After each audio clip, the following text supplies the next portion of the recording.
These rules kept an empire alive. For 19 years, across 3 million square miles of territory, through plague and war and treachery, and the particular madness that absolute power tends to produce in those who hold it, 9 principles governed every decision I made. Not perfectly. I was a man, not a monument, but consistently enough that when I died in 180 AD, the empire I had inherited was still standing, still functioning, still, in most of the ways that matter, intact. I am Marcus Aurelius Antoninus, reconstructed from the journals I wrote for no audience but my own conscience, placed into this strange digital form by machines that my philosophers would have classified somewhere between miracle and witchcraft. And I want to be honest with you about something before I give you these 9 rules. I did not write them down as rules. I wrote them as instructions to myself, as the desperate, daily, sometimes anguished effort of a man who understood what he should be and found the distance between that understanding and his actual daily conduct to be the most demanding frontier he ever faced. More demanding than the Danube, more demanding than the Senate, more demanding than any barbarian army that ever assembled against Rome. The frontier of the self. That frontier, I can tell you with the authority of 18 centuries of accumulated perspective, has not changed. The terrain is identical, only the weapons being used against you are new. And these 9 rules are the ones that held the line. But before I give them to you, let me speak to something I observe in you, because the Stoic does not prescribe without first understanding the patient. You are governing too much that is not yours to govern, and neglecting almost entirely the one territory that is. I know this pattern. I lived it. In the early years of my reign, before the campaign winters had taught me what no philosophical text had quite managed to, I distributed my governing energy with almost perfect inefficiency. I spent enormous interior resources on the opinions of senators whose judgment I could not change, on the outcomes of military engagements whose resolution depended on 10,000 variables beyond my direct control, on the question of my legacy, which would be determined by people not yet born, on the health of children whose survival was in the hands of physicians and fate rather than in mine. And I spent comparatively little energy on the one thing that was genuinely, inviolably within my authority: the quality of my own choices, the character of my own responses, the integrity of my own daily conduct. You are doing the same thing. The scale is different, but the pattern is identical. You are spending extraordinary energy managing your image on platforms that will not remember you, monitoring the opinions of people who are themselves too occupied with their own performance to form genuine assessments of yours, anxious about futures you cannot determine and bitter about pasts you cannot revise. And in the meantime, the actual governance of your actual interior life, the hegemonikon, the ruling part, the only faculty that the Stoics understood as genuinely yours, sits largely ungoverned, reactive, colonized by whatever the feed has most recently delivered. This is the problem. These 9 rules are the solution. Not a complete solution, not a permanent solution, a daily practice, which is the only kind that has ever actually worked. The first rule: govern what is yours, release what is not.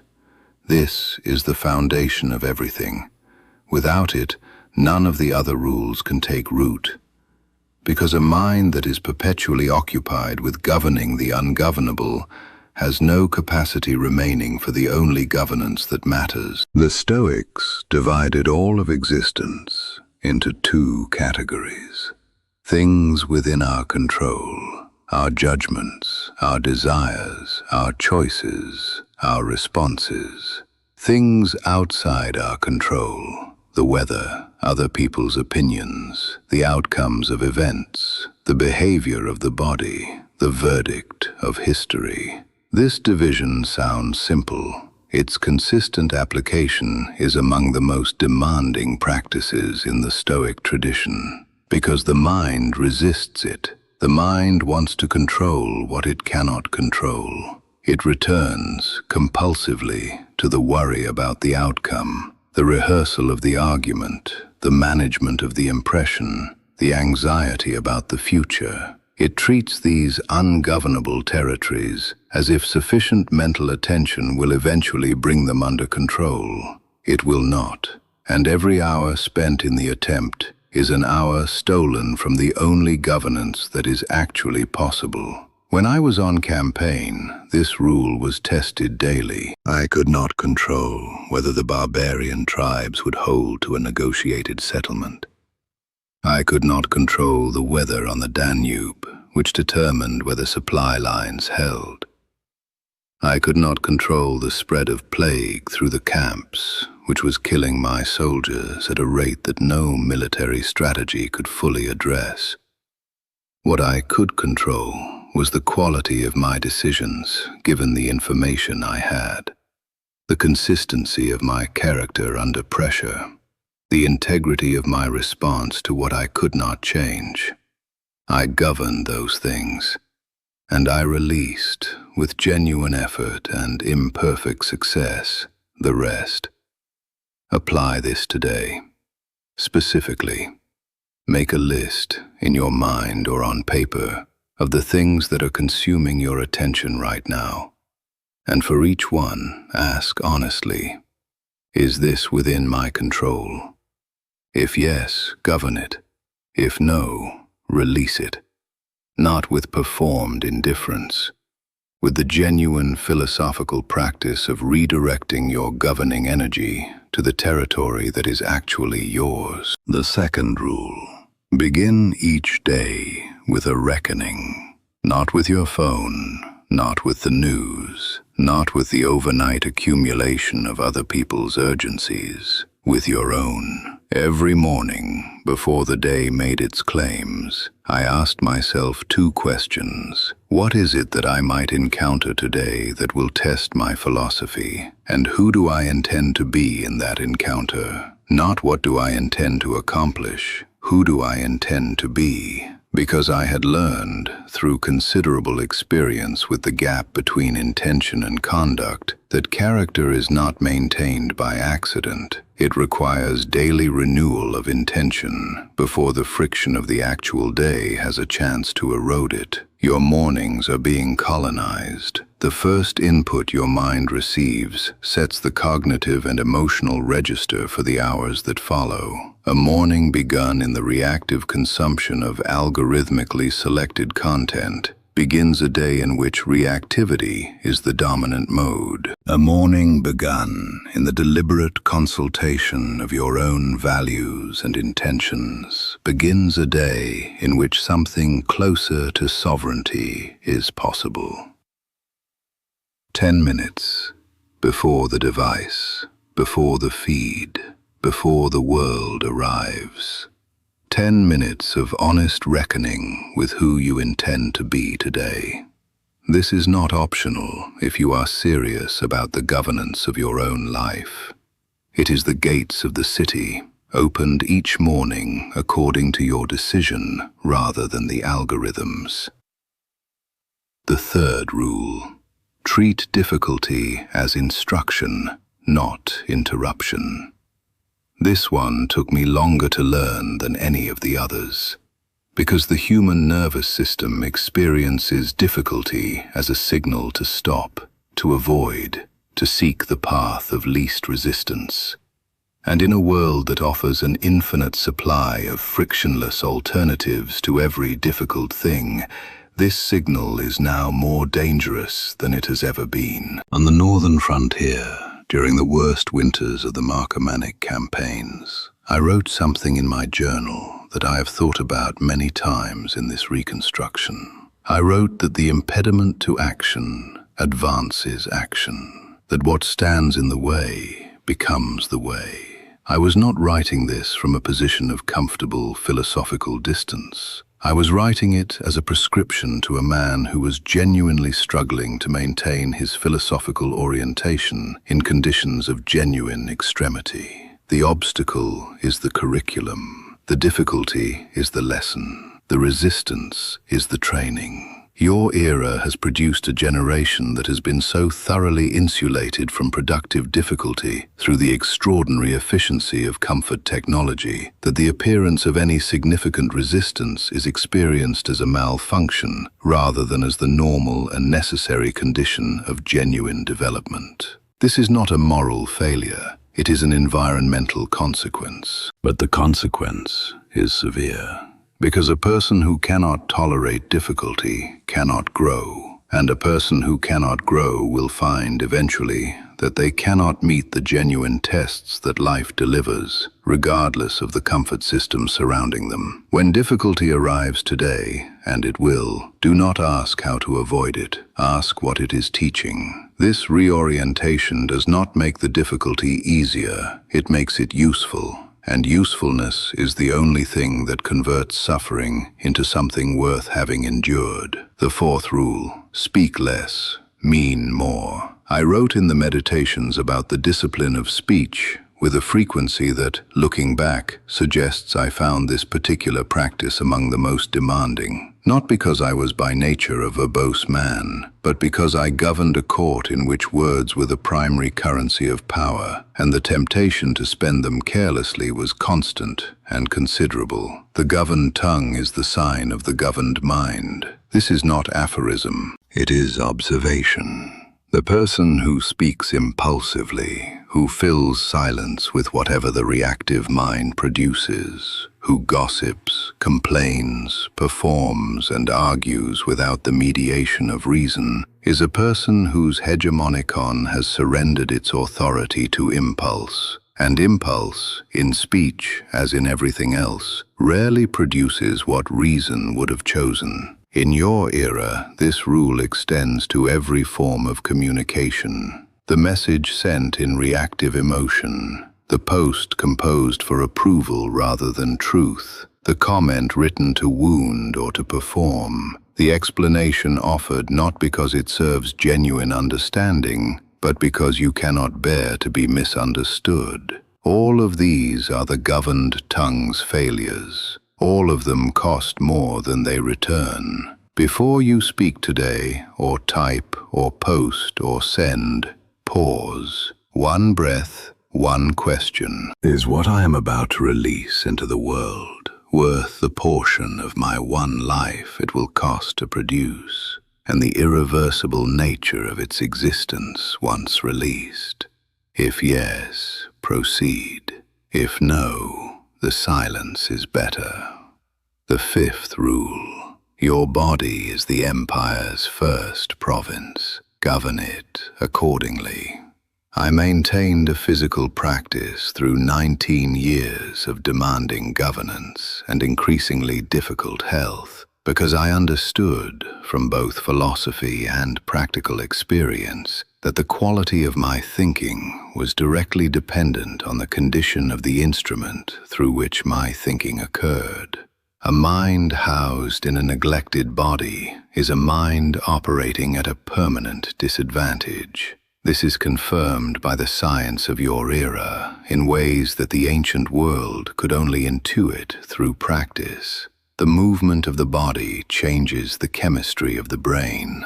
The discipline of physical practice trains the will in ways that transfer to every other domain of governance. The person who has maintained a physical discipline through the resistance of the body not wanting to perform it has demonstrated something to themselves about the nature of their will that changes how they approach every other difficult thing. I am not prescribing athleticism. I am prescribing consistent, deliberate, unglamorous physical practice maintained through the resistance of the days when the body would rather not, because those are the days that matter. The days when the practice is easy are pleasant. The days when it is hard are the ones that build the thing worth having. Govern your body, not for how it looks, for what it can sustain, for the quality of thought and will and endurance it makes possible. The sixth rule: seek the counsel of the honest, not the comfortable. One of the genuine dangers of power, which I observed in every ruler before me whose reign had ended badly, was the gradual accumulation of advisors whose primary qualification was their willingness to agree. This happens not through malicious conspiracy, but through the perfectly natural human preference for approval over truth. Those who challenge are gradually marginalized. Those who affirm are gradually elevated. And the result, over time, is a decision-maker operating on a diet of comfortable falsity, while genuine information and honest assessment have been excluded from the table. I fought this deliberately throughout my reign. I sought out the advisor who would tell me what I had not seen.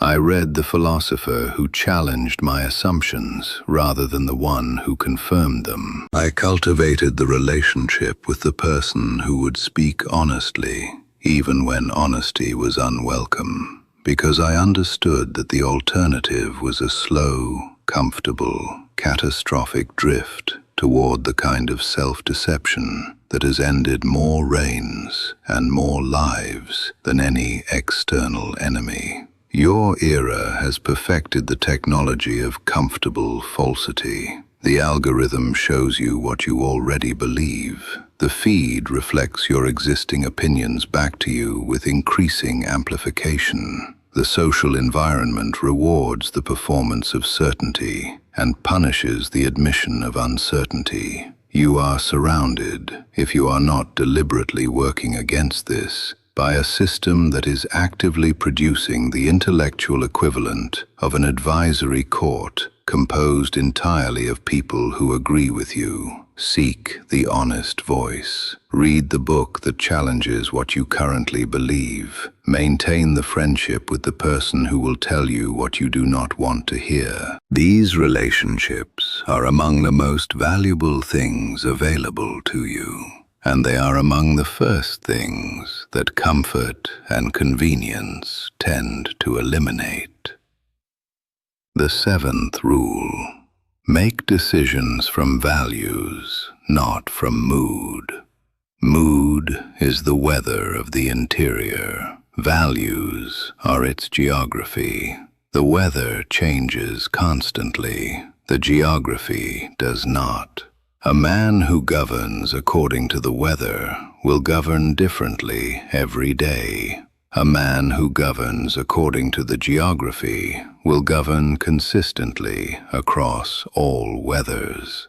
I made this distinction a central practice of my reign because I understood that an emperor who made different decisions depending on how he felt that day was an emperor whose subjects could not predict him, trust him, or build anything stable in relation to him. Consistency was not merely a virtue, it was a strategic necessity. The empire required it. Your life requires the same. The decisions made from the reactive emotion of the current moment, from the anxiety of the morning, the resentment of the afternoon, the impulsivity of the late-night scroll.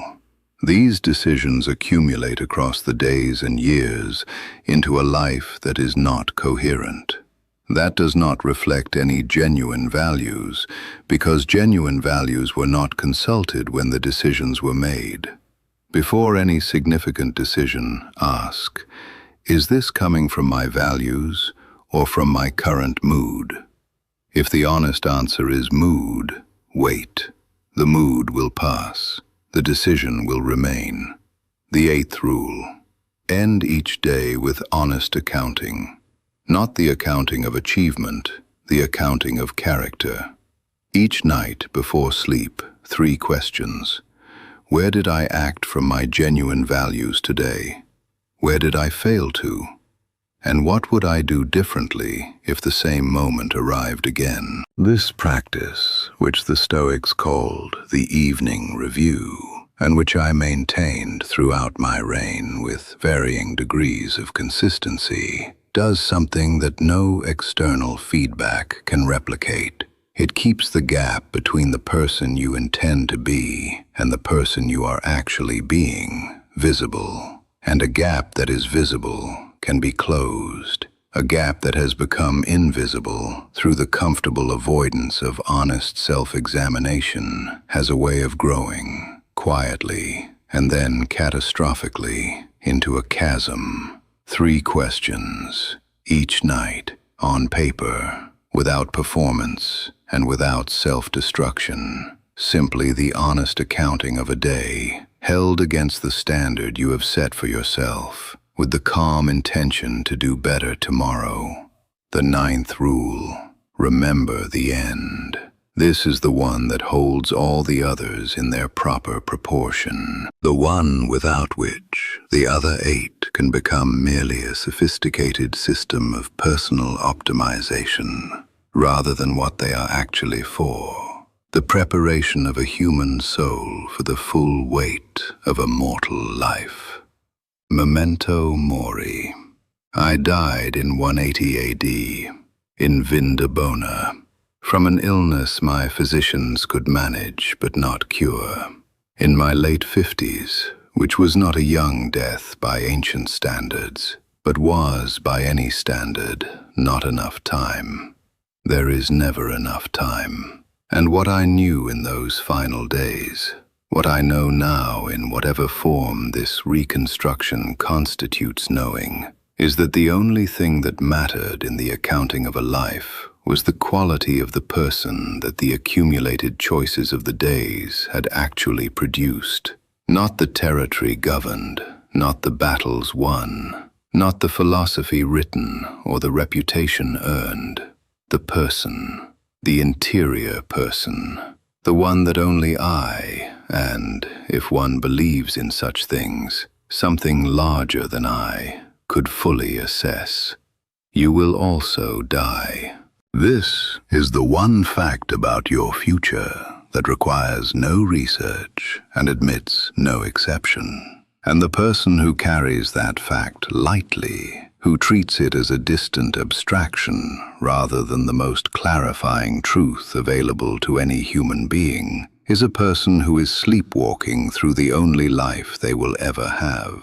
Remember the end, not to generate despair, to generate the urgency that strips away the trivial and reveals what actually deserves the hours you are given. The phone or the person in the room, the scroll or the work that matters, the performance of a life or the genuine living of one. If you died tonight, which of these 9 rules would your day have honored, and which would it have ignored? That answer is the most honest map of where your work remains. 9 rules, 19 years of empire, 1 life, yours. I did not follow these rules perfectly. I want to be absolutely clear about that, because the meditations from which I was reconstructed are the record of a man who failed these rules regularly and returned to them persistently. The value was never in the perfection. It was in the returning, in the daily recommitment to the direction, regardless of how far the previous day had strayed from it.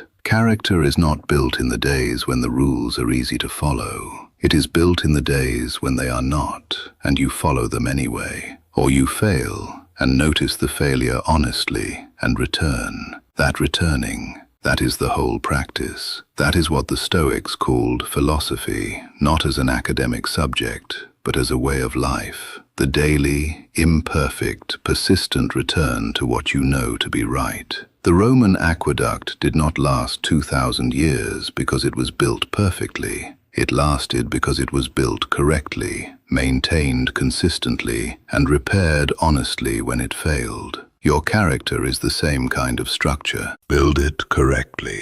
Maintain it consistently. Repair it honestly when it fails, and do not wait for perfect conditions to begin.